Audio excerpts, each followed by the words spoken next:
धर्मयोद्धा गरुड़।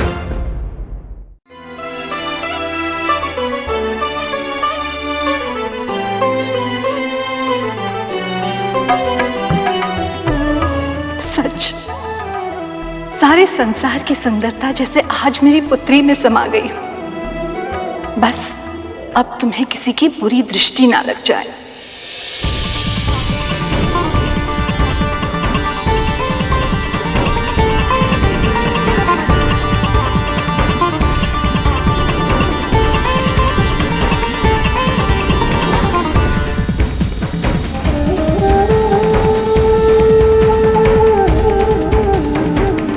महारानी, सखी, बारात आ गई, बारात आ गई सखी। जिनके भाग्य में साक्षात सुंदरता की ये देवी है, वो मेरे दामाद स्वयं कैसे दिखते हैं, मैं भी तो देखूं जरा।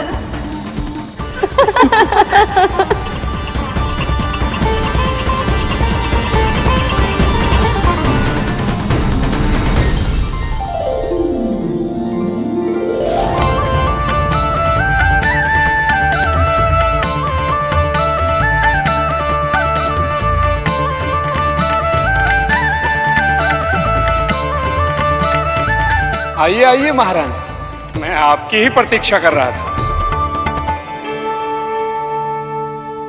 देवऋषि, आपने तो कहा था कि शिवजी बड़े दिव्य और अनोखे हैं।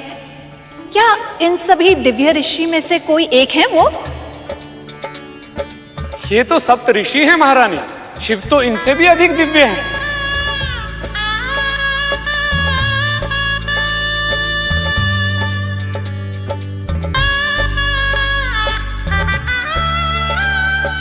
क्या वो है शिवजी? नहीं नहीं महारानी, ये तो संसार के संचालक प्रभु श्री नारायण हैं। मेरे प्रभु नारायण नारायण।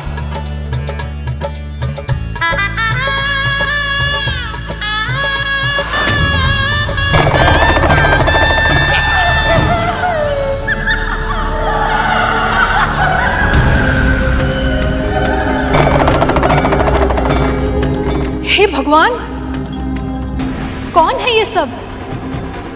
ये तो शिव के गण हैं महारानी।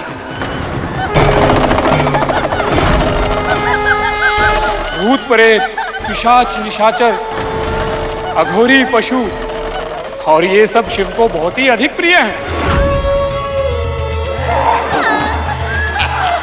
इसीलिए तो स्वयंभू शिव भूतनाथ पशुपति कहलाते हैं।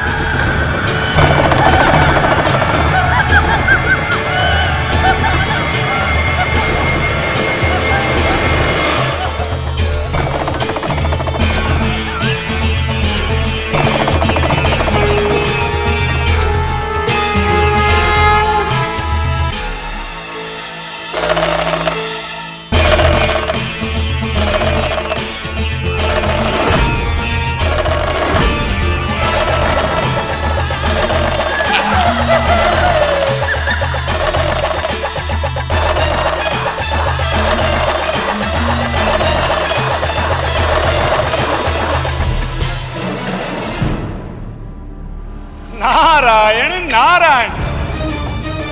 अब की बार आपने सही पहचाना है महारानी, यही है देवों के देव महादेव, यही है शिव आपके दामाद।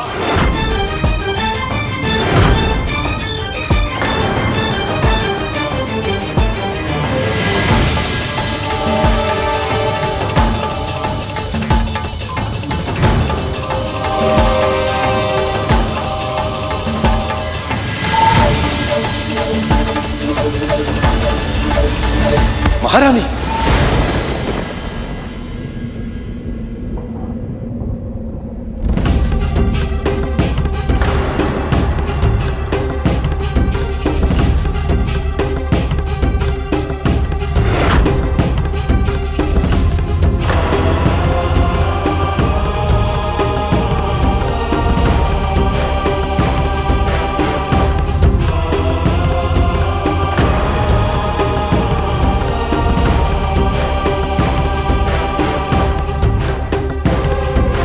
महादेव को देखकर महारानी मैना मूर्छित हो गई। साथ ही ये बारात भी रुक गई है।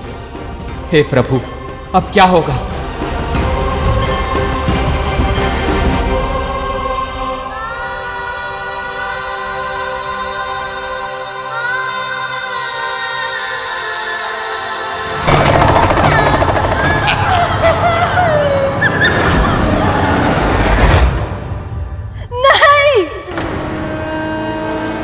ऐसा होने नहीं दे सकती।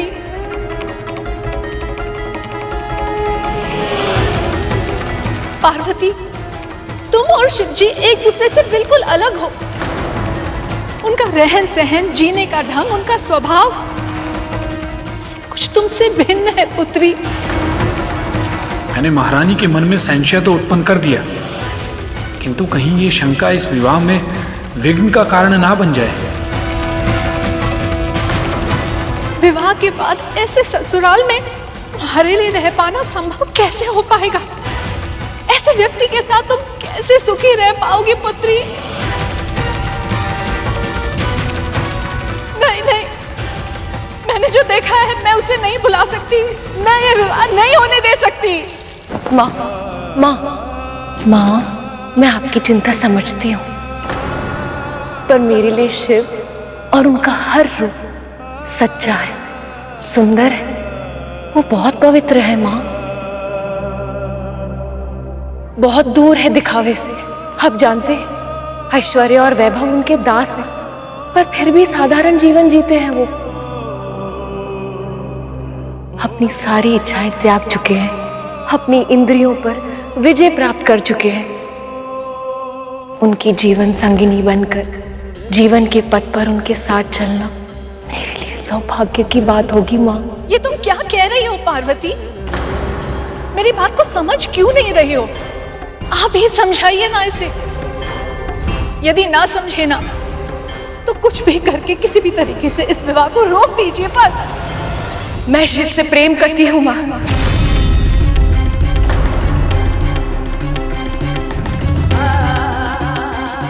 एक बार मेरी मन की भावनाओं को समझने का प्रयास कीजिए माँ। एक बार, सिर्फ एक बार उन्हें मेरी आंखों से देखिए। और उसके बाद भी यदि आपको लगा कि उनका साथ मेरे लिए उचित नहीं है तो आप जो कहेंगे मुझे स्वीकार होगा।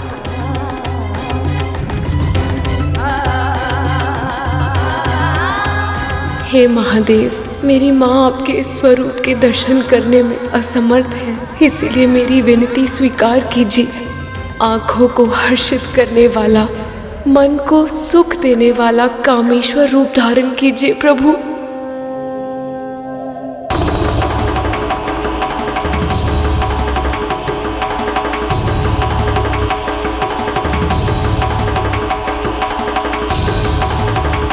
अब कौन सी नई करवट ले रहा है संसार का भाग्य?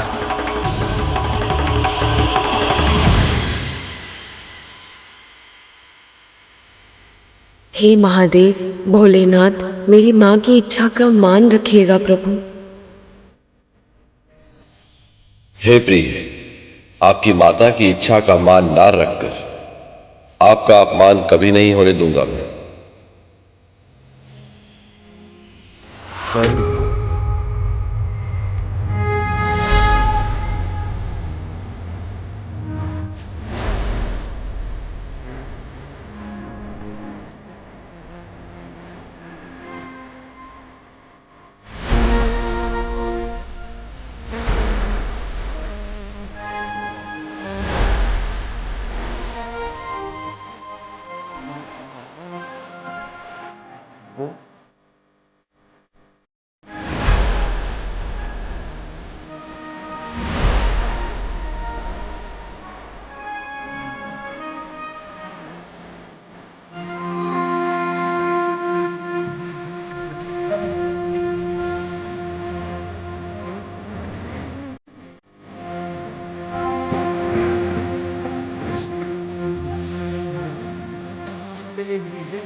महादेव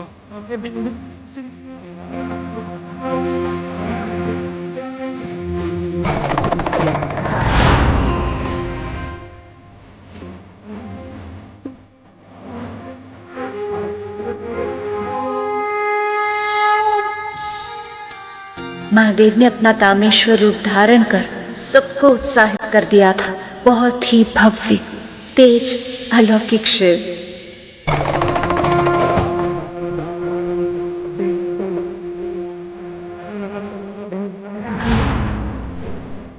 हे प्रिय, आपकी इच्छाओं का सम्मान करना मेरा कर्तव्य है। इसी कारण आपकी माता को प्रसन्न करने हेतु मैंने ये कामेश्वर रूप धारण किया है।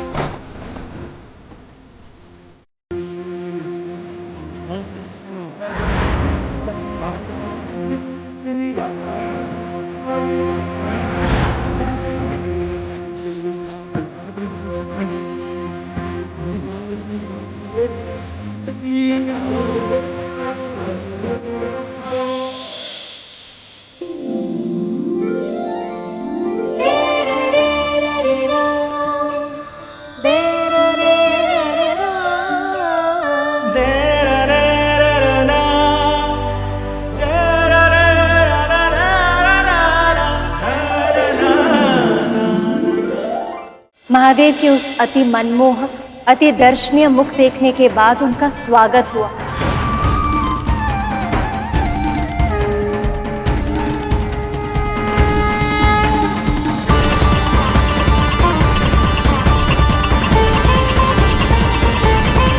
महाराज हिमवंत और महारानी मैना, इन दोनों ने उनके चरण पखारे।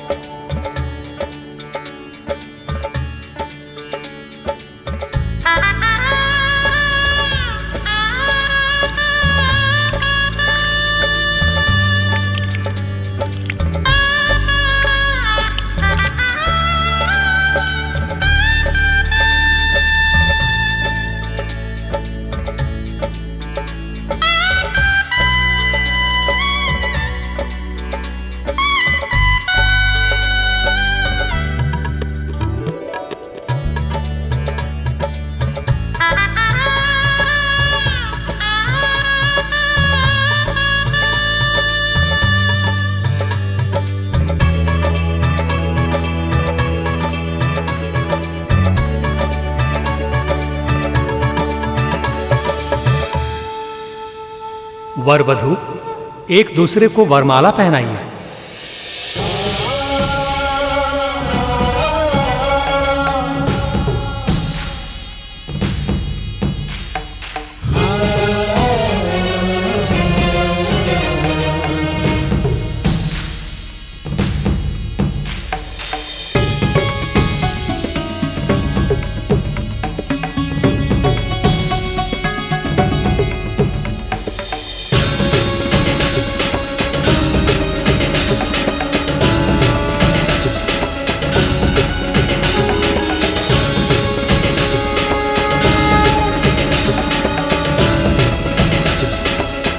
मैं हर पल इस ही क्षण की प्रतीक्षा में व्याकुल रहती थी प्रभु।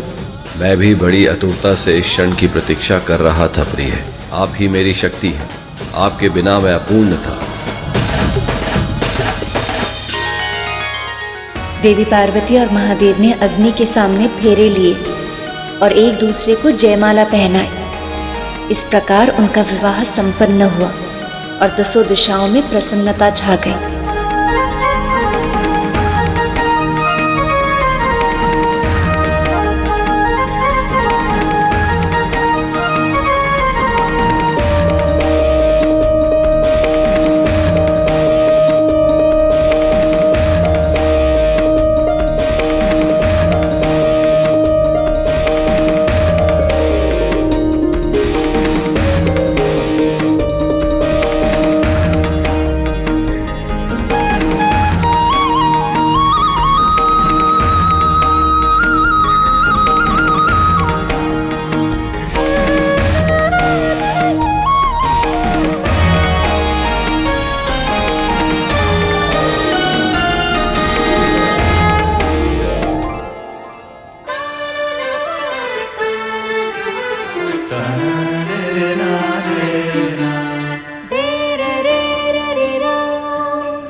मेरी माँ की इच्छाओं का मान रखकर आपने मेरी भी इच्छाओं का मान रखा। इसके लिए आपका धन्यवाद स्वामी। इसमें धन्यवाद कैसा प्रिय? ये तो मेरा कर्तव्य है। और इस तरह देवी पार्वती और महादेव ने एक दूसरे का सम्मान रखकर संसार के समक्ष एक आदर्श जीवन साथी होने का प्रमाण रखा। फेरे संपन्न हुए। अब आप दोनों अपना स्थान ग्रहण कीजिए, बैठिए।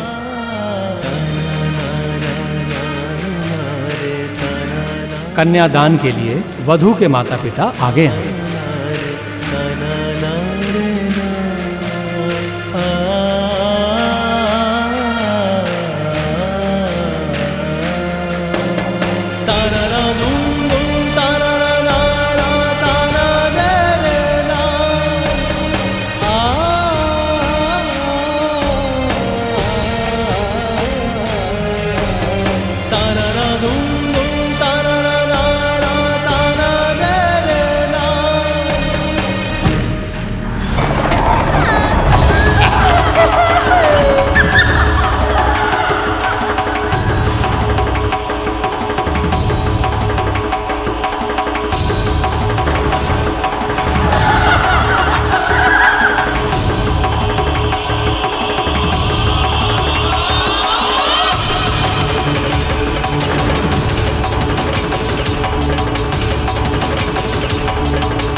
ये किस चिंतन में आ गए हैं महाराज और महारानी?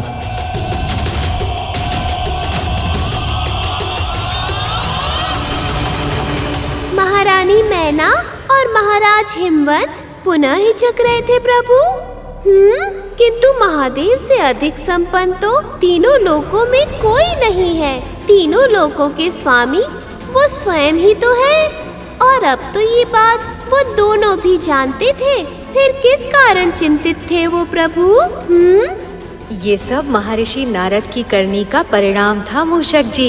पर प्रभु, वैसे तो महादेव और देवी पार्वती के विवाह में अड़चन उत्पन्न हो गई, परंतु इस शंका के कारण महाराज हिमवंत और महारानी मैना ने विवाह रोक दिया। तो ये क्या हो गया मुझसे?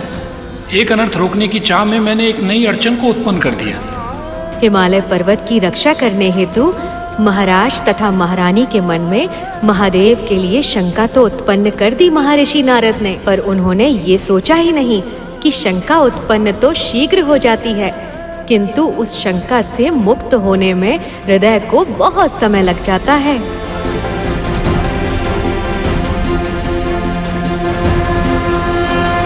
तारकासुर ऋषियों से अपनी पूजा करा करा के दिन प्रतिदिन और भी ज्यादा शक्तिशाली होता जा रहा है।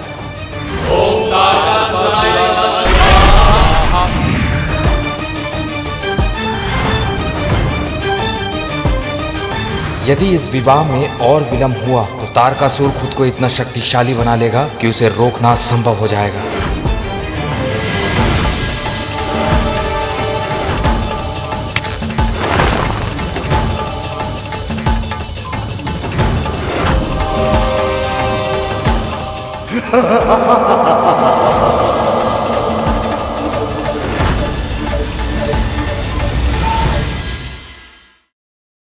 अपनी पुत्री पार्वती का हाथ शिव को सौंपने से पहले दोनों पति पत्नी के मन में शिव की पुरानी छवि उभर आई, पर उस कामेश्वर रूप का दर्शन करके दोनों ने अपने मन को शांत किया और फिर संशय के साथ कन्यादान किया।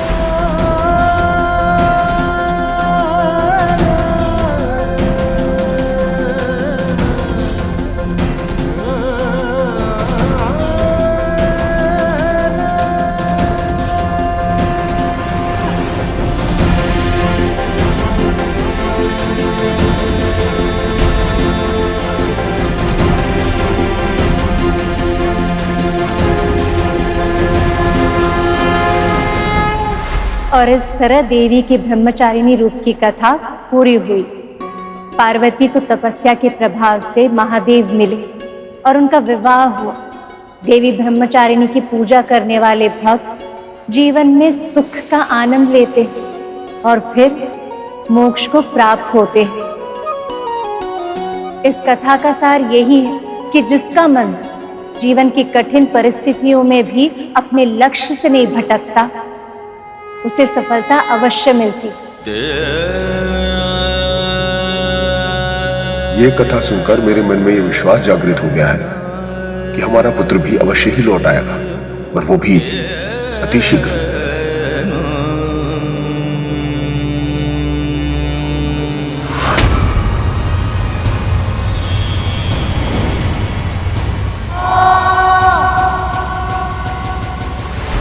मेरे अहंकार के कारण मैंने प्रभु का वाहन बनने का एक महान अवसर व्यर्थ कर दिया था, किंतु इस व्रत को पूरा कर पुनः उस अवसर को जीवित करने का प्रयास करूंगा मैं। चलिए देवी ब्रह्मचारिणी की आरती करते हैं।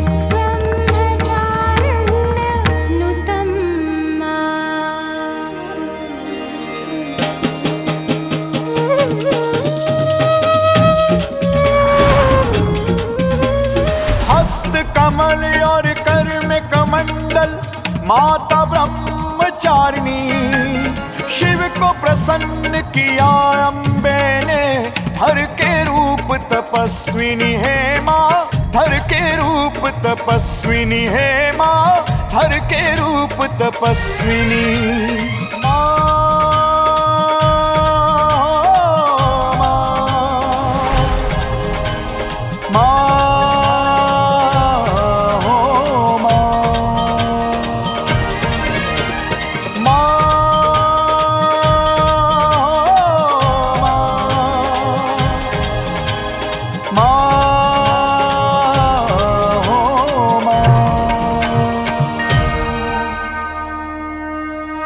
अपने संकल्प पर अडिग रहकर तुमने दूसरे दिन का व्रत भी पूरा कर लिया है।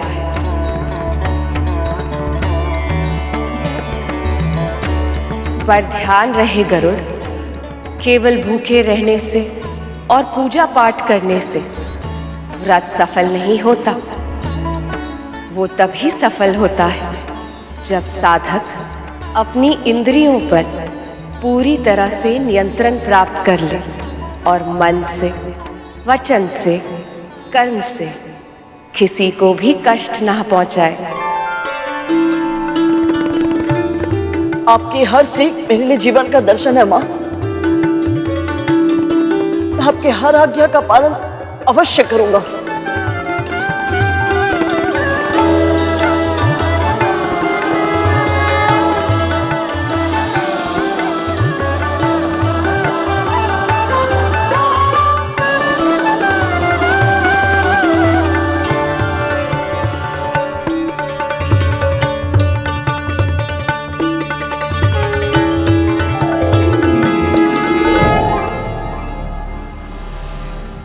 क्या हुआ श्रीमान?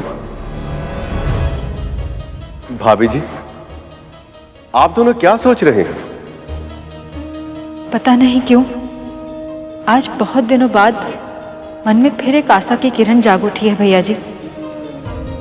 क्या ऐसा संभव है कि माँ भगवती हमारी भूख क्षमा करके हमारा खोया हुआ पुत्र हमें वापस लौटा दे?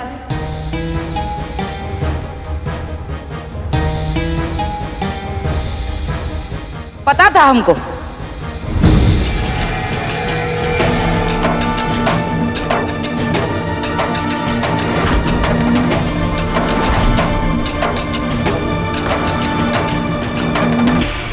ये विचित्र स्त्री कौन है प्रभु, जो कथा के मध्य में विघ्न की तरह आ गई? मूषक जी, यही तो है जिसने शास्त्री जी के जीवन में विष घोला है। किंतु इन्हें ये ज्ञात नहीं है कि कि इस बार इनका सामना मेरे मामा श्री प्रभु विष्णु और मामी श्री महालक्ष्मी से हुआ है। अब क्या करेगी ये और क्या करेंगे मामा श्री, ये देखने में बहुत आनंद आएगा। दीदी, दीदी आप, दीदी प्रणाम। खुश रहो। कितने बरस हो गए पर आप दोनों से भूले नहीं ना अभी तक।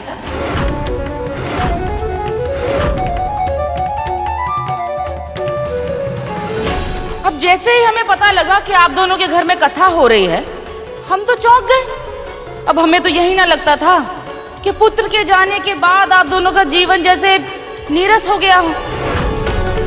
फिर अचानक से ये हृदय परिवर्तन कैसे छूटे? हृदय परिवर्तन नहीं दीदी, ये तो इन भले मानुषों की संगत का प्रभाव है।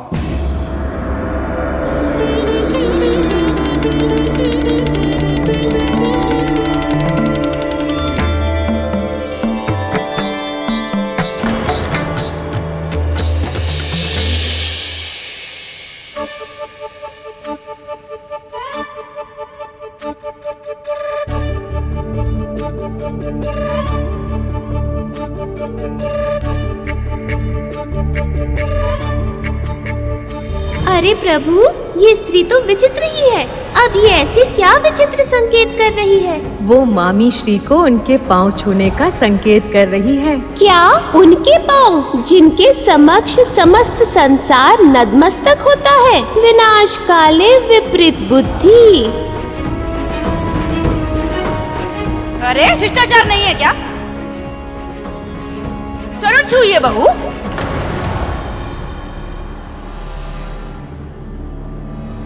परंतु बड़ी तो ये है माँ जी। माँ जी नहीं,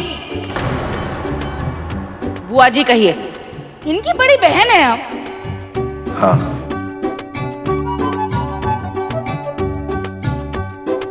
बड़ी तो ये लग नहीं रही है। आयु क्या होगी आपकी भला? आपकी जितनी होगी। वास्तविकता तो ये कि जो सदैव प्रसन्न रहते उनकी आयु का पता नहीं चलता।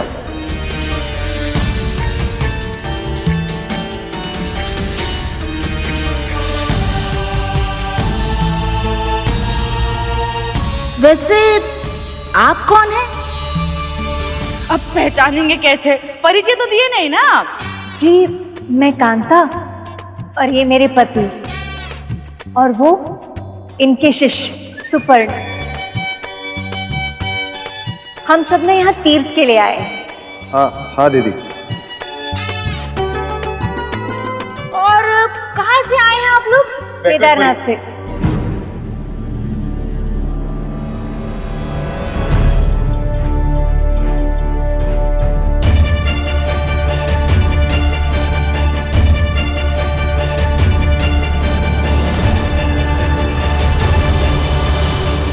ये क्या प्रभु, माता लक्ष्मी और प्रभु विष्णु तो फंस गए। ये तो होना ही था। मामा श्री के मुख से तो वैकुंठ ही निकलेगा ना, उनका निवास स्थान जो है। मतलब दोनों पति पत्नी अलग अलग स्थानों से आए हैं, ऐसा कैसे? ओहो माँ जी। बुआ जी, ये वैकुंठपुरी में रहते हैं। अनेक तीर्थों के दर्शन करने के लिए निकले। यात्रा अमरनाथ से आरंभ हुई थी और अब बस केदारनाथ के दर्शन करके सीधे यहीं आए हैं। आपके गिरजापुर विंध्याचल के आंचल में।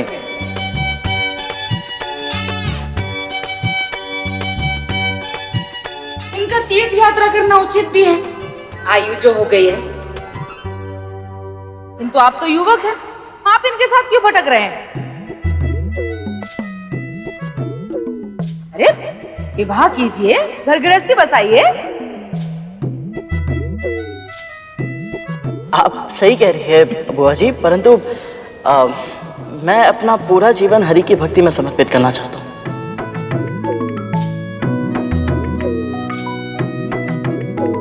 पागल हो गए हैं क्या? इस युवा में हरि भजन करेंगे? आपके परिवार ने नहीं रोका आपको? नहीं नहीं, मेरी माँ ही मुझे हरि भक्ति की प्रेरणा देती है। बड़ी विचित्र है आपकी माँ। लगता है उन्हें आपसे स्नेह नहीं है। तभी तो ऐसे अपरिचित लोगों के साथ आपको संसार के धूल छाटने के लिए भेज दिया है ना।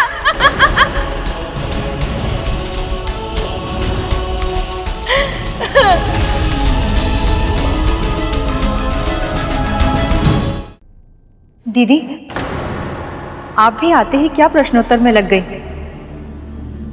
अभी अभी घर में इतनी अच्छी कथा संपन्न हुई है। आप प्रणाम कीजिए और भोग ग्रहण कीजिए। ये बहन जी इतना अच्छा भोग बनाती हैं जैसे अमृत हो। मैं अभी भोग ले आई।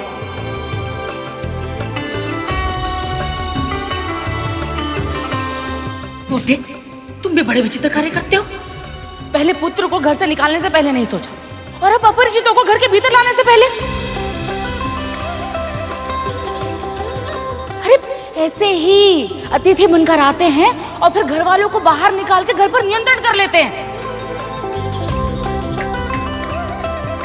ऐसा नहीं है, वो बहुत अच्छे लोग हैं, बहुत ही धार्मिक लोग हैं माँ भगवती की कृपा से, और बहुत अच्छी अच्छी बातें भी करते हैं। वही तो कह रही हूँ मैं, जो अधिक अच्छी अधिक मीठी बातें करते हैं, वही नींद में आपका सब कुछ लूट कर ले जाए तो क्या कीजिएगा भला?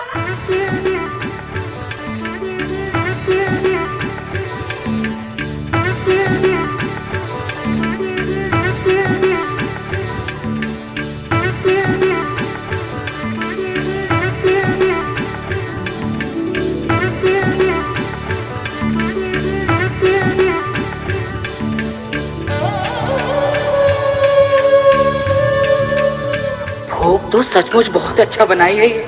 अब तो जब तक ये सब चले नहीं जाते हम यही रहेंगे। इनके हाथ के बने व्यंजन भी खाएंगे और दृष्टि भी रखेंगे इन पर। बहन जी, अब हम चलते हैं। आइए।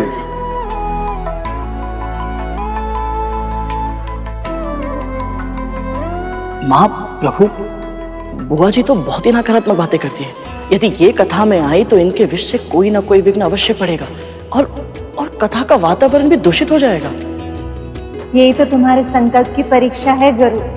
इस संसार में व्रत करना इसलिए इतना कठिन है क्योंकि यहाँ तरह तरह के व्यक्ति होते हैं और वो तरह तरह की कठिनाई उत्पन्न करते हैं। जितने व्यक्ति किसी अच्छे कार्य में साथ देते हैं उससे कई अधिक व्यक्ति उसमें बाधा उत्पन्न करते हैं। इसलिए गुरु, तुम्हें तुम्हारी संकल्प शक्ति को दृढ़ करना होगा और सारी चुनौतियों को पार करके अपनी लक्ष्य को प्राप्त करना होगा।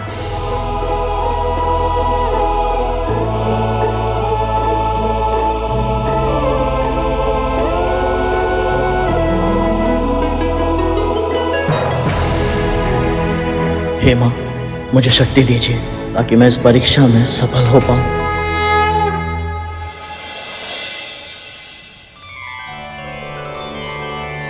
जय माँ भगवती,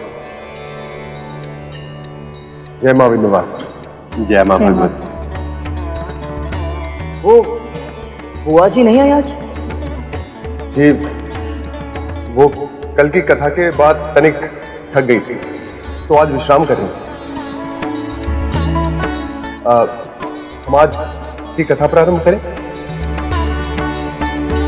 माँ भगवती की कृपा से। तो अब वो नहीं आएंगी। चलो बला टली। वैसे आज प्रभु विष्णु और माता लक्ष्मी कौन सी कथा सुनाने वाले हैं प्रभु? वही जिनके आगमन से जीवन में अलौकिक ऊर्जा का अनुभव होता है।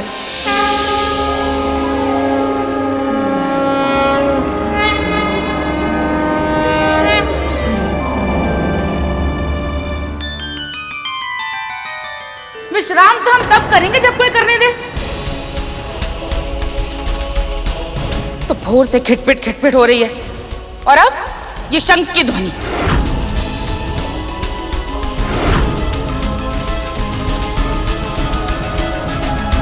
प्रभु, बुआ जी को तो किसी भी वस्तु या व्यक्ति से प्रसन्नता ही नहीं, ऊपर से किसी को भी अपमानित करने का कोई अवसर नहीं छोड़ती।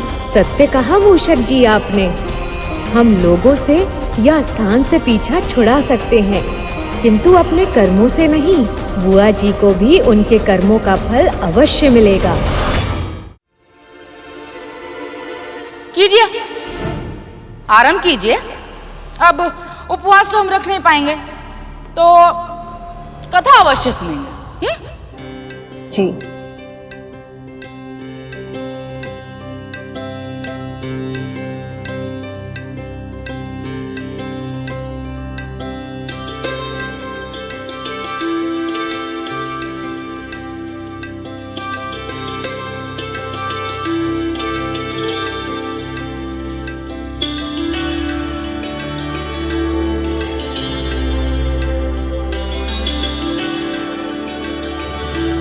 देवी का तीसरा रूप है देवी चंद्रघंटा।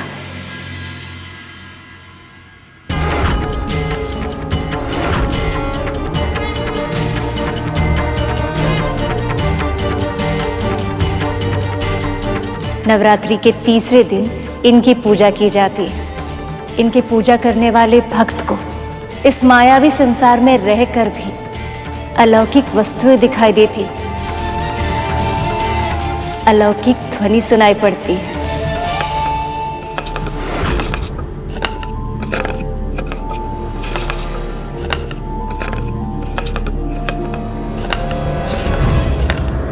माँ, श्री माता के इस रूप की उत्पत्ति कैसे हुई थी माँ? सब प्रसन्नता से झूम रहे थे, आने वाले सुखद भविष्य की कल्पना से सब आनंदित थे। पर एक व्यक्ति ऐसा भी था जो महादेव और देवी पार्वती के इस विवाह से प्रसन्न नहीं, क्रोधित था।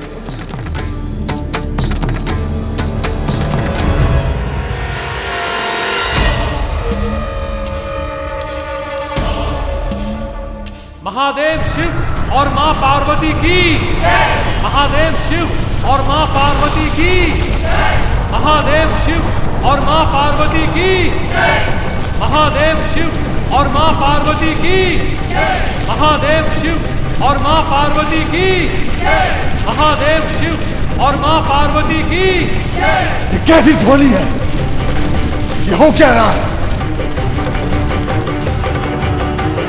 असुरराज, जो कन्या शिव की तपस्या कर रही थी उसने तपस्या पूरी कर ली असुरराज, और शिव ने भी उसके साथ विवाह कर लिया।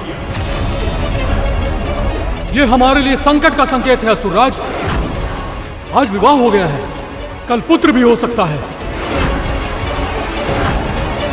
नहीं होगा, मैं होना ही नहीं दूंगा। भले ही उन दोनों का विवाह हो गया हो, परंतु उनका मिलन अधूरा ही रहेगा।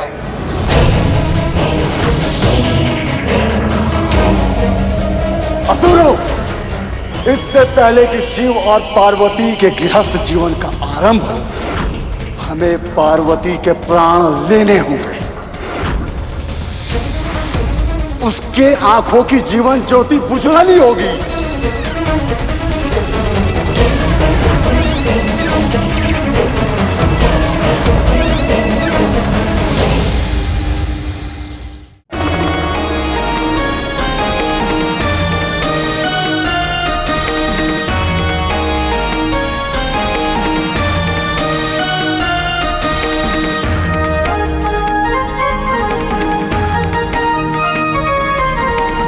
अरे देवतागण, आप लोग रुक क्यों गए? भीतर चलिए ना।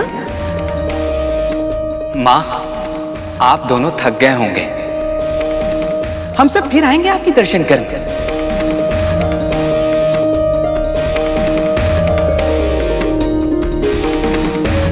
देवराज इंद्र अपने कर्तव्य से विमुख नहीं रह सकते। अवश्य ही इन्हें कोई आवश्यक कार्य होगा।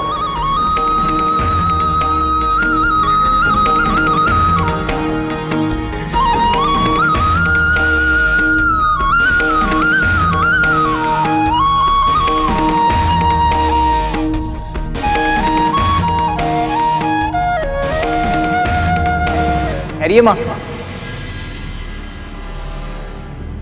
आपके प्रवेश से पहले हमें तैयारी करनी होगी।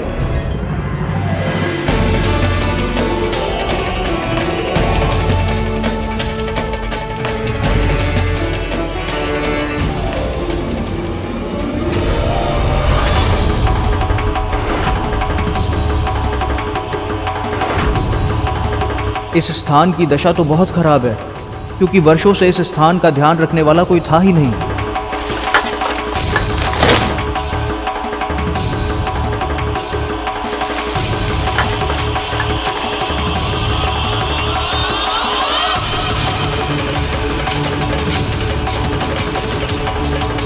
अरे माँ की आरती।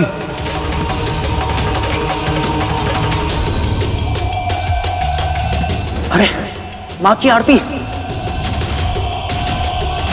ये थाल मुझे दो श्रृंगी, इसकी स्मृति पहले मुझे हुई थी। क्षमा कीजिए नंदी जी, आपने तो केवल सोचा था, इसे अपने हाथों में मैंने उठाया, इसलिए माँ और प्रभु की आरती तो मैं ही करूंगा। ये अधिकार मेरा है श्रृंगी। अधिकार उसी का है नंदी जी जो पहल करे। मुझे दो थाली। मैं करूंगा आरती। मैं करूंगा। आरती का थाल मैंने तैयार किया है। तुम छोड़ो थाल। मुझे दो थाल। मैं करूंगा आरती, मुझे दो। मुझे दो।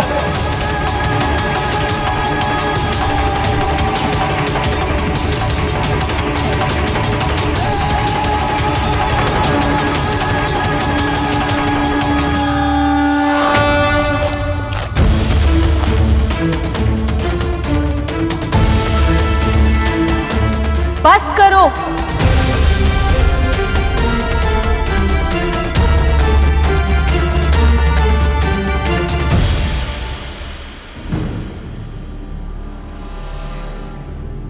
ऐसे संभाला जाता है घर? इस ढंग से रहते हो तुम सब?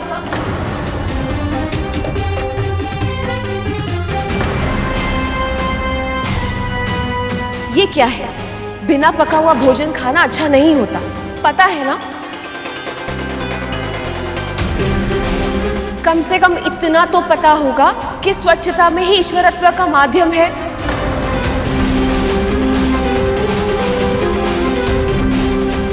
देवी, आपसे पहले इस स्थान पे ऐसा कोई नहीं था जो ये सब बातें इन्हें सिखा सके, इन्हें बता सके। पर अब मैं यहाँ आ गई हूँ, अब कोई मनमानी नहीं चलेगी।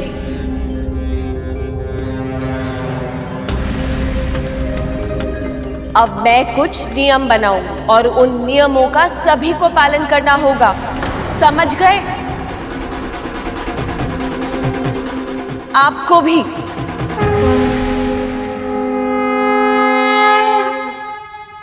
अब जाइए, बाहर जाइए, और जब तक भीतर प्रवेश करने के लिए ना कहा जाए कोई भी भीतर नहीं आएगा, समझ गए?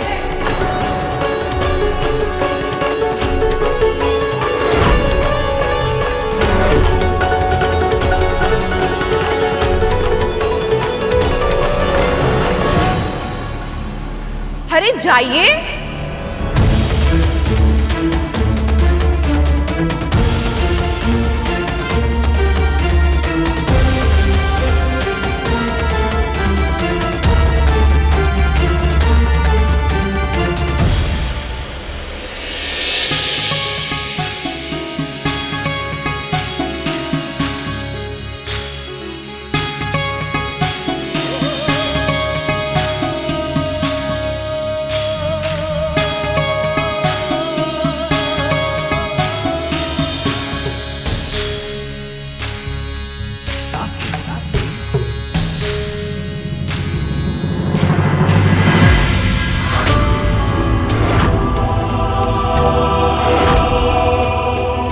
कहाँ से आरंभ करूं?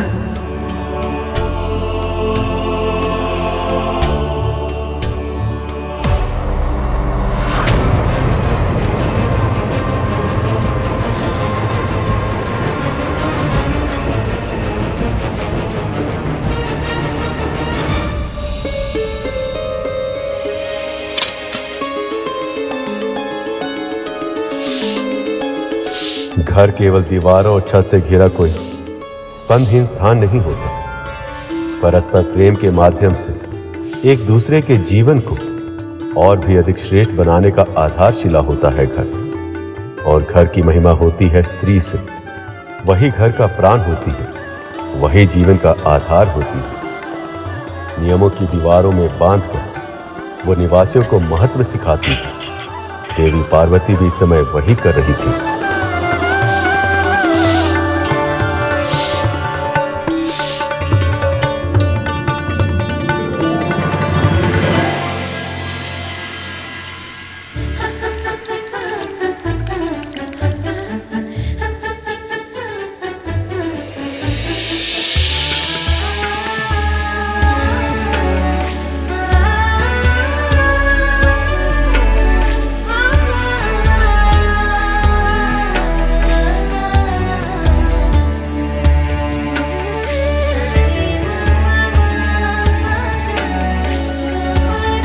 एक और देवी पार्वती अपने घर को संवारने में लगी थी, तो दूसरी ओर तारकासुर के भेजे हुए असुर बहुत ही तीव्र गति से कैलाश की ओर बढ़ रहे थे। चलो असुरों, वो स्त्री जिससे महादेव ने विवाह किया है वो कैलाश में ही होगी। आज उसका अंत करके महाराज तारकासुर को प्रसन्न कर देंगे हम।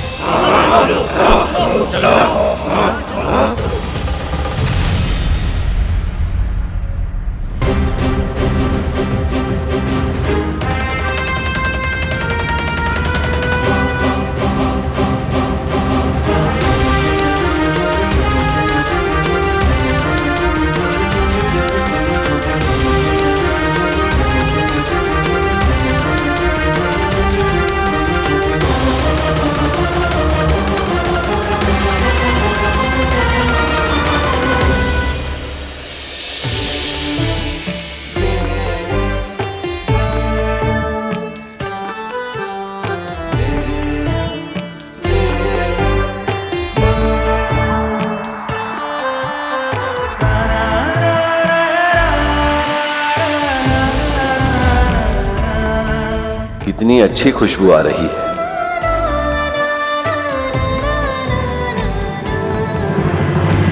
कब जाएंगे हम भीतर?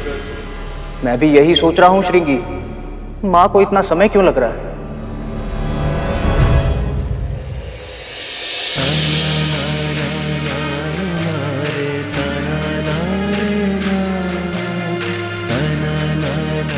प्रभु आप?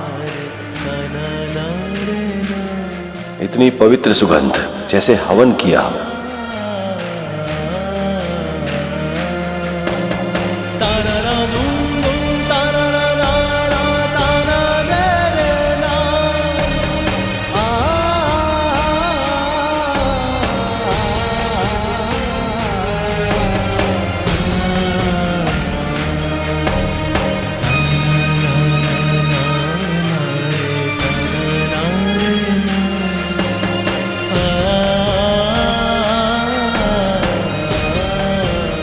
श्रृंगी, लगता है वो स्थान हमारे लिए है। वो देखो, हमारे वाद्य यंत्र। अवश्य ही वो स्थान हम सबके लिए ही है। प्रभु, आज से पहले केवल ये पर्वत था, किंतु अब ये घर लग रहा है। ये तो होना ही था नंदी। इस स्थान को घर बनाने वाली जो आ गई, इस घर की स्वामिनी जो आ गई। बस बस बस, बहुत हुई प्रशंसा। घर स्वच्छ हो गया है। आप लोग भी हाथ मुंह धोकर स्वच्छ हो जाइए, फिर साथ में बैठकर भोजन करेंगे।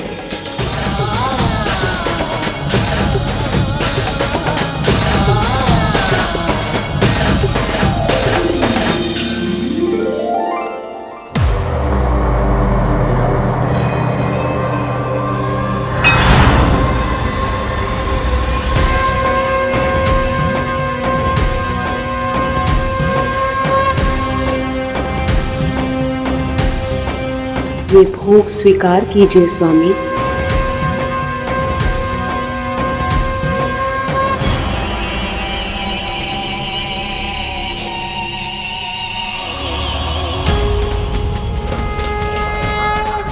यही सही समय है आक्रमण करने के लिए। प्रभु, सारे असुर तो माता पार्वती के प्राण लेने के लिए आतुर थे, तो फिर किसने उनके प्राण बचाए? आगे क्या हुआ बताइए ना। मूषक जी, उन्हें कोई क्या बचाएगा, जिनके होने से इस निर्जीव संसार में जीवन आया। जो शिव की शक्ति है, उन्हें कोई कैसे हानि पहुंचा सकता था?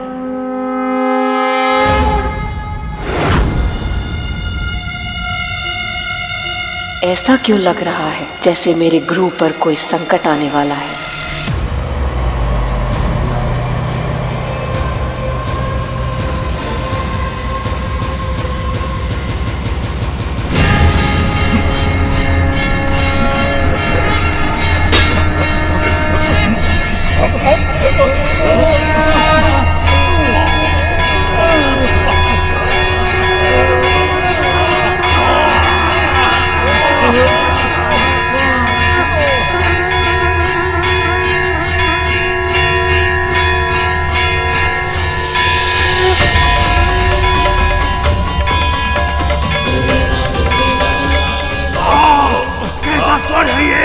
कोई रोको इसे।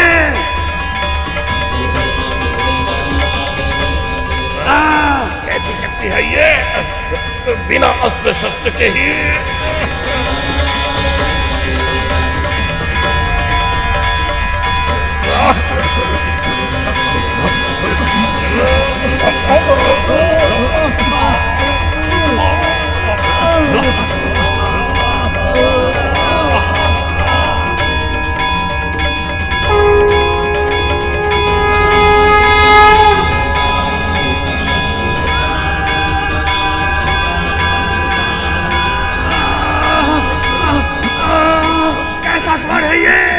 कोई रोको इसे।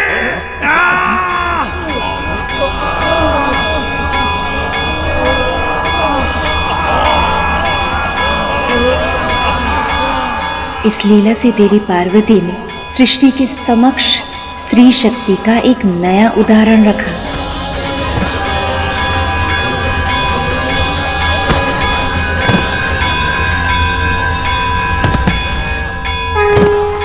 देवी पार्वती का ये रूप इस बात का चिन्ह है कि जो भी स्त्री प्रतिदिन संध्या आरती के पश्चात अपने निवास स्थान पे घंटा बजाएगी, उसके घर से दुख, रोग और समस्त बुरी शक्तियां दूर हो जाएंगी।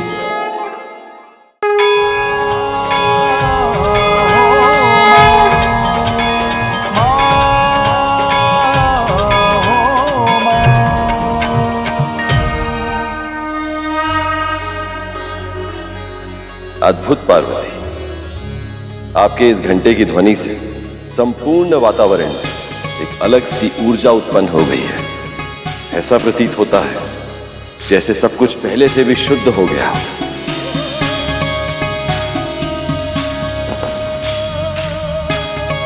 जो स्त्रियां सुबह और संध्या के समय ऐसे ही घर स्वच्छ करके भोग लगाकर घंटा बजाएंगी, उनके घर बुराई कभी प्रवेश नहीं करेगी।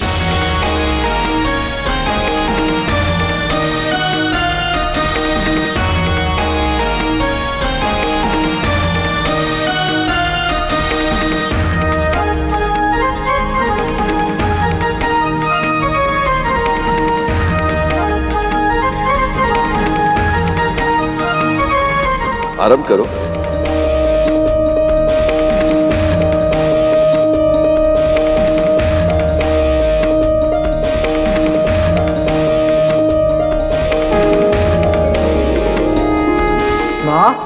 इससे अधिक उत्तम भोजन तो हमने आज तक कभी नहीं खाया। हाँ माँ, आज पोषण हमारे तन को नहीं, हमारी आत्माओं को मिल रहा है। और इस प्रकार से माँ के इस रूप को जो नाम मिला है वो है चंद्रघंटा। श्री माता का ये रूप परम कल्याणकारी और शांतिदायक है। इनका ध्यान करने वाले साधक को पृथ्वीलोक में सुख और परलोक में सद्गति प्राप्त होती है। जिस प्रकार देवी पार्वती ने अपने घर को सजाया था, संवारा था, वैसे ही अपने घर का ध्यान रखना हर स्त्री का दायित्व है। जो स्त्री नित्य कर्मों के साथ साथ विशेष अवसरों पर किए जाने वाले विशेष कर्मों के साथ अपने परिवार का ध्यान रखती है, उस स्त्री के घर में सुख और समृद्धि का वास होता है। पर जो स्त्री अपने घर का त्याग करती है, अपने दायित्व से उदासीन होकर दूसरों के घर में ताक झांक करे, अपने वचनों और कर्मों से नकारात्मकता फैलाती है। वो स्त्री न केवल अपने लिए बल्कि अपने पूरे परिवार के लिए अनिष्ट का आमंत्रण देती है। कथा देवी की और वचन अपने। आप क्या कहना चाह रही हैं मैं अच्छे से समझती हूँ।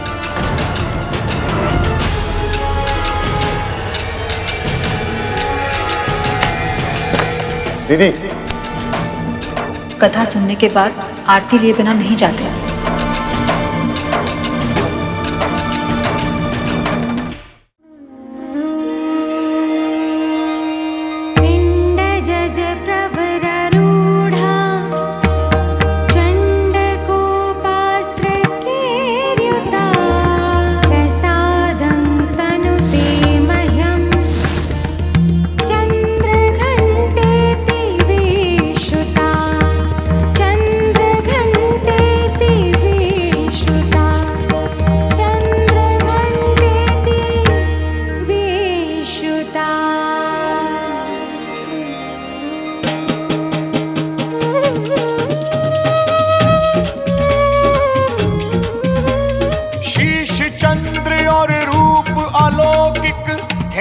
चंद्र घंटा, घंटे की नाद से पाप विनाशे, हरती सारी विपदा है माँ, हरती सारी विपदा है माँ, हरती सारी विपदा।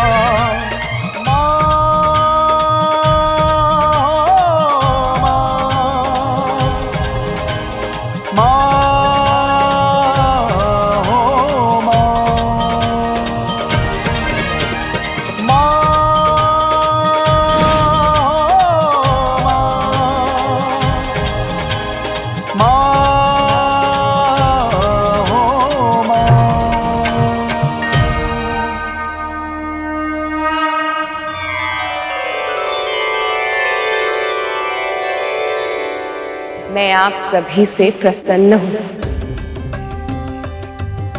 गरुड़, विष्णु का वाहन बनने के लिए तुम्हारे व्यवहार में वीरता के साथ साथ सौम्यता और विनम्रता का होना भी आवश्यक है। मैं तुम्हें वरदान देती हूँ, इन सभी गुणों का तुम में समावेश हो। आपका बहुत बहुत आभार। धन्यवाद माँ।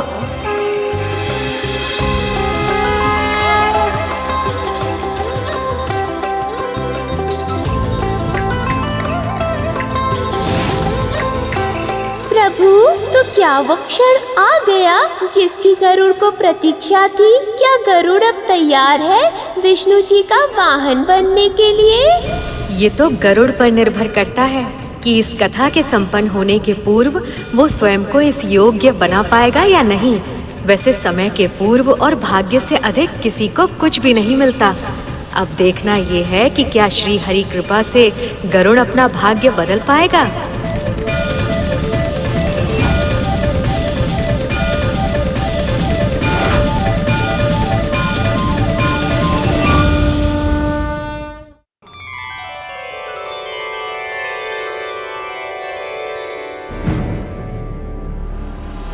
क्या हुआ श्रीमान?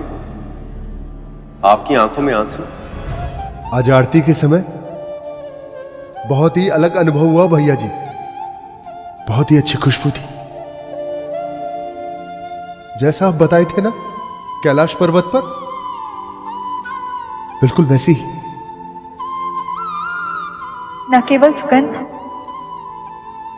बल्कि हमें तो नूपुर का स्वर भी सुनाई दिया। हो सकता है ये हमारा भ्रम हो, लेकिन हमें आज पहली बार स्वयं मां के होने का आभास हुआ। आप लोगों के कारण ही संभव हो पाया है भैया जी। हमें कुछ भी करने का सामर्थ्य नहीं है बहन जी। जो होता है या जो हो रहा है वह सब श्री माता की इच्छा से ही होता है, और जो भविष्य में भी होगा वह सब भी उनकी इच्छा से ही होगा।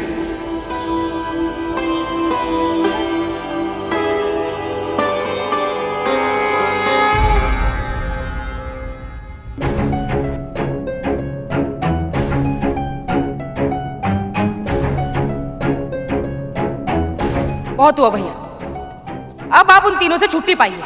ऐसा क्यों कह रही है जीजी? वो तो बड़े भले प्राणी। उनकी धर्म पत्नी हमें चिढ़ा रही थी और आप अपनी दीदी का अपमान होते हुए देखते रहे। कुछ कहा भी नहीं, उन्हें रोका भी नहीं। शांत हो जाइए दीदी, इस तरह से बिना बात के बखेड़ा खड़ा करना उचित नहीं ना है। हम अभी अभी पूजा से लौटे हैं, क्लेश करना सही नहीं है। वाह, देख रहे हैं भैया, जिन अतिथियों को आपने अपने घर में पनाह दी है, उन्हीं के लिए हमारी भौजाई हमें आपकी दीदी को कड़वी बातें सुना रही है। बस यही देखना शेष था। 2-4 दिन में वो लोग इतने सगे हो गए कि आपने हमें ही पराया कर दिया। ऐसा नहीं है दीदी। ये मत भूलिए कि आपका पुत्र नहीं है जो आपका हालचाल पूछेगा। जो है बस हम ही हैं।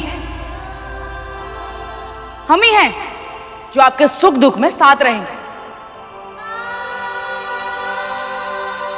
पुत्र तो आपका अग्नि देने भी नहीं आएगा। कीजिए दीदी।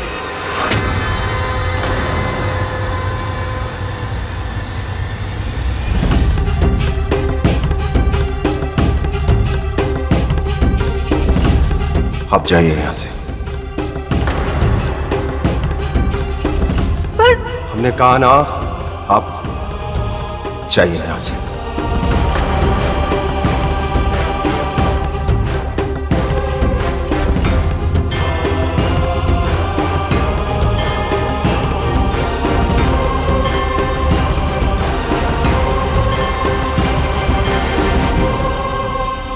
आपको जब तक यहां रहना है, आप आनंद से रहिए दीदी। परंतु आपसे हाथ जोड़कर हमारी विनती कि हमारे पुत्र के बारे में कोई बात मत कीजिए।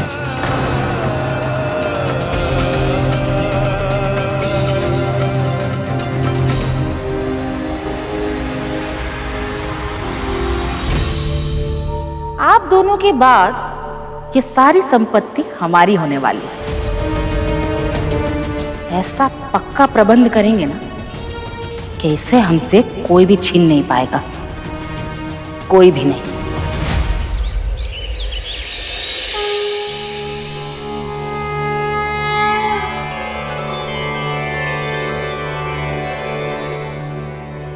जय मां भगवती। आज तो आप दोनों समय से तनिक पहले ही आ गए।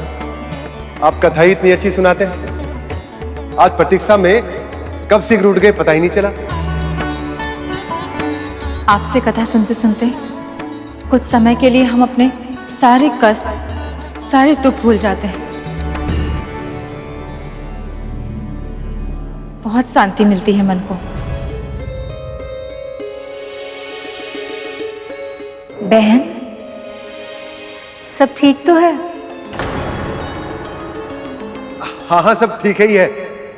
आइए ना, कथा प्रारंभ करते। बुआ जी नहीं आई आज? वो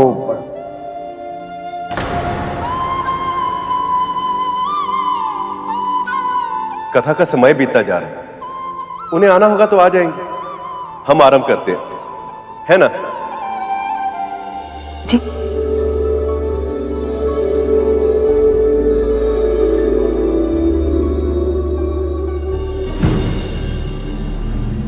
बहुत ही तीव्र भूख लगी है।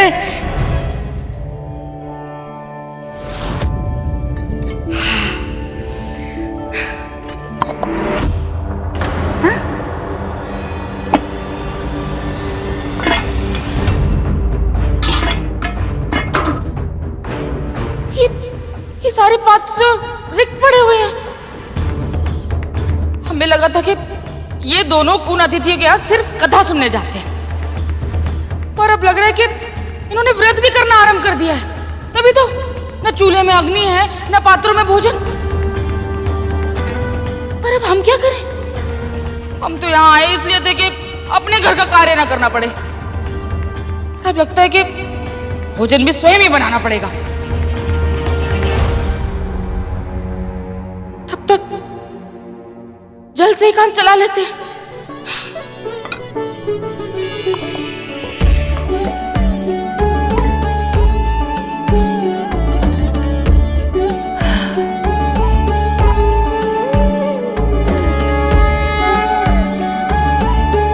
देवी पार्वती के कैलाश में आने के बाद सब कुछ बदल गया था। उनकी देख रेख में सब कुछ सुंदर और सुव्यवस्थित हो गया।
शिवाय, ओम नमः शिवाय, ओम नमः शिवाय।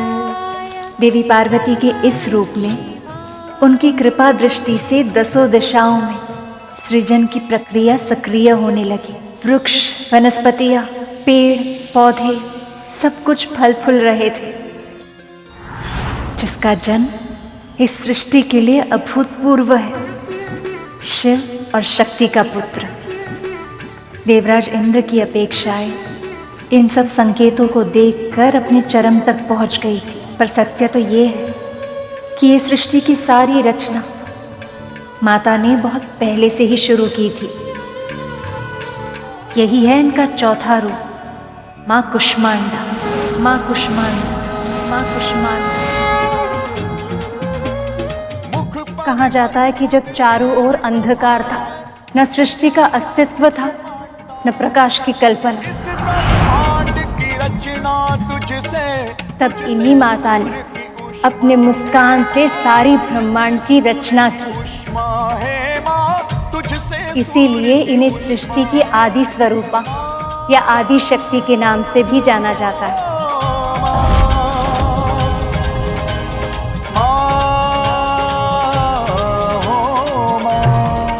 माँ कुष्मांडा का निवास सूर्य के स्तोत्र में होता है। वही है सूर्य देवता की अग्नि का स्तोत्र। उन्हीं की मुस्कुराहट से इस पूरे संसार का जन्म हुआ है। इसका ये अर्थ ये भी है कि पुरुष का संसार स्त्री के मुस्कान से ही फलता फूलता है। पर जिस घर में स्त्री दुखी हो, सुख और शांति का वास वहाँ संभव नहीं। इसलिए स्त्री की इच्छा को प्राथमिकता बनाना हम पुरुषों का दायित्व। आप बहुत बुरी माँ है। मैंने आपसे बुरी माँ आज तक नहीं देखी। अरे रहने दीजिए। पुत्र तो आपका अग्नि देने भी नहीं आएगा। कीजिए दीदी। अब जाइए यहाँ से। हमने कहा ना, आप जाइए यहाँ से। भगवान, अनेक बार क्रोध किए हैं हम आप, न जाने कितनी बार आपको हमारी आवश्यकता थी, न जाने कितनी बार आपका साथ भी नहीं दिया। बस कीजिए। कभी कभी तो हमें अचरज होता था कि आप पुरुष कब समझ पाएंगे हम स्त्री को, कब जानेंगे कि क्या छिपा है हमारे मन में।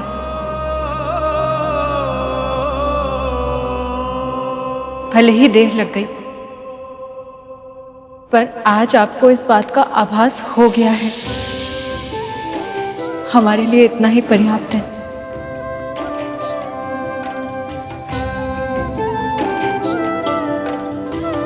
चलिए हम सब मिलकर माँ कुष्मांडा की आरती करते हैं।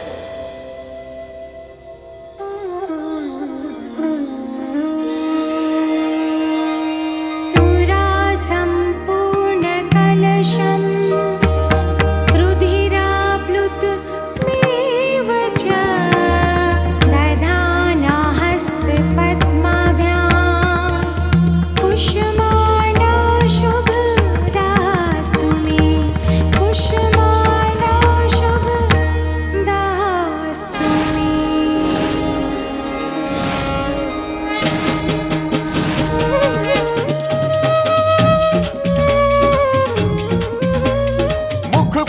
अद्भुत तेज प्रभा है, हे माता कुष्मांडा।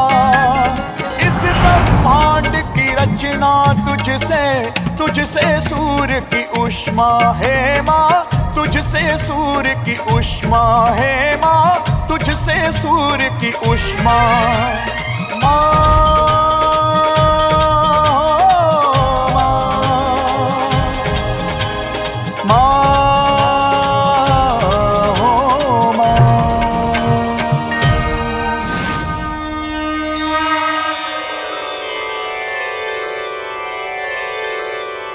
मैं आपकी भक्ति से प्रसन्न हूँ। आप सदैव रोग और शोक से मुक्त रहेंगे, यही मेरा वरदान है।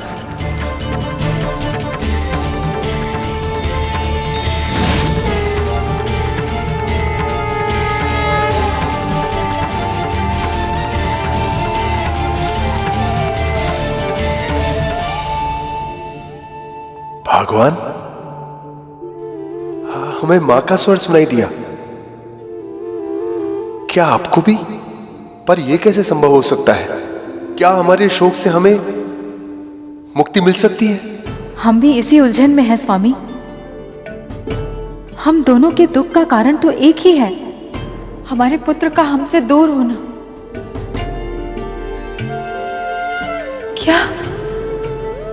क्या सच में हमारा दुख दूर हो सकता है स्वामी?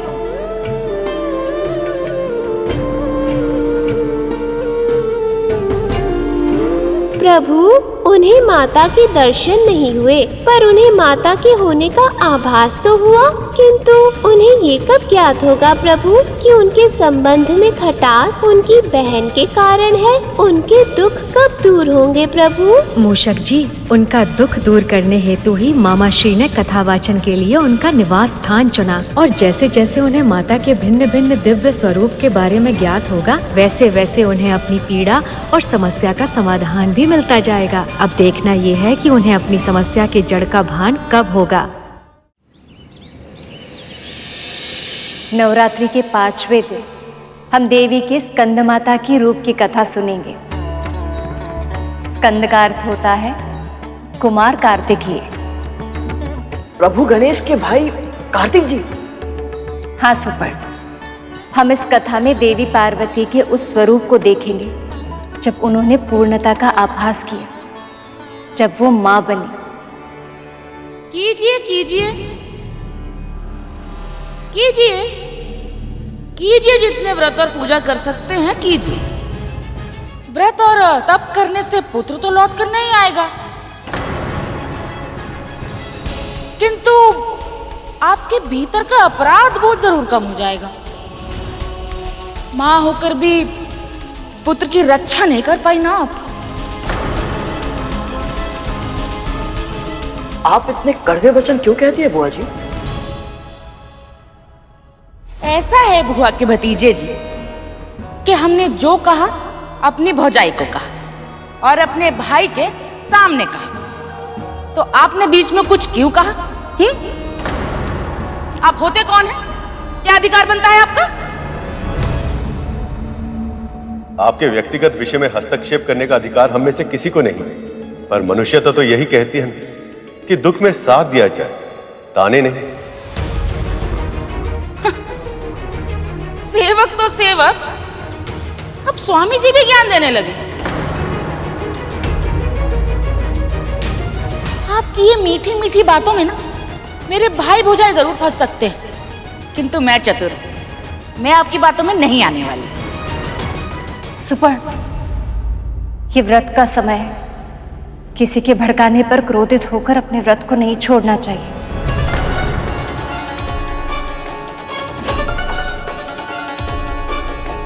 दीदी, यहाँ सब बिना बाधा और व्यवधान के कथा सुनने आए हैं। यदि आपको कथा सुननी है तो यहाँ ठहरिए, अन्यथा आप जाकर विश्राम करें।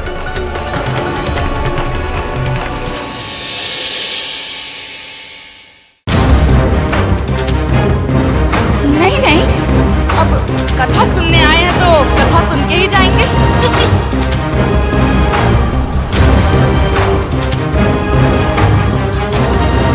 आरंभ करते हैं मां भगवती की कृपा से।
इन्हें देखकर मुझे मातृत्व की भावना क्यों अनुभव हो रही है?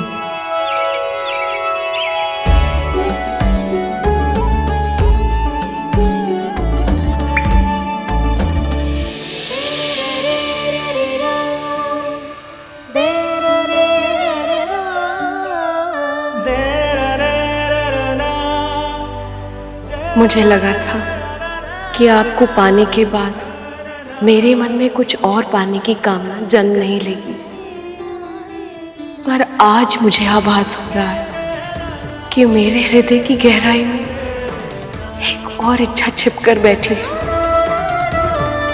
उसे भी पूरी कर दीजिए महादेव। मुझे पुत्रवती होने का वरदान दीजिए।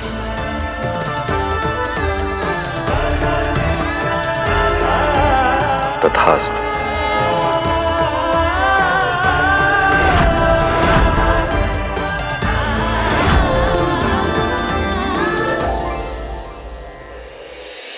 प्रभु, इसका अर्थ ये हुआ कि आपके ज्येष्ठ भ्राता कार्तिकेय की लीला भी इस कथा के साथ सुनने को मिलेगी। हाँ मूषक जी, मैं भी आपकी भांति अत्यधिक उत्सुक हूँ भ्राता कार्तिकेय की लीला को सुनने हेतु, किंतु उनके जन्म से सभी इतने प्रसन्न नहीं थे। एक ओर सभी देवताओं में असुरक्षा का भाव उत्पन्न हो गया था, तो दूसरी ओर उनके जन्म से माँ भी पिताश्री से रुष्ट हो गई थी। ऐसा क्या हुआ था प्रभु? ये कथा जितनी सुखद है उतनी ही पीड़ादायक भी, विशेषकर माँ के लिए।